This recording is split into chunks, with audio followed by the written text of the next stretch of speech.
ଆଜିର ସାଇରୀ dedicate two ମୋ ମା। ଏ ମୋର କେମିତିକା ଲାଇଫ୍।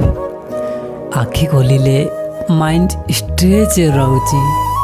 ସକାଳୁ ଉଠେ ମା ମୁହଁ ଦେଖେ, ଆଖି ମୋର କଥା କହୁଛି।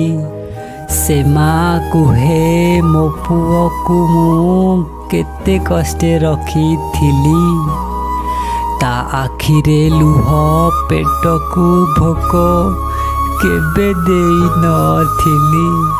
ମୋ ମନ କୁହେ ଆଜି ବି ସେ କେତେ ଦୁଃଖରେ ଅଛି। ତା ଦେହେ ରୋଗ, ମୁଣ୍ଡରେ ଚିନ୍ତା ଏନି ଟାଇମ୍ ନଉଛି। ପୁଅ ତାର ହେଇ କିଛି ମୁଁ କରିନି, ଦେଇନି ତାକୁ ଯେ ସୁଖ। ଦୁଃଖ ଭରା ଏ ଜୀବନରେ ତାର କେବେ ଯେ ଭରିବ ସୁଖ। ହେ ପ୍ରଭୁ ମୋର ମୋ କଥା ଶୁଣ, ଦିଅ ନାହିଁ ତାକୁ କଷ୍ଟ। ଦବାର ଅଛି ତ ମୋତେ ଯେ ଦିଅ, ପାରୁଛ ଯେତେ କଷ୍ଟ।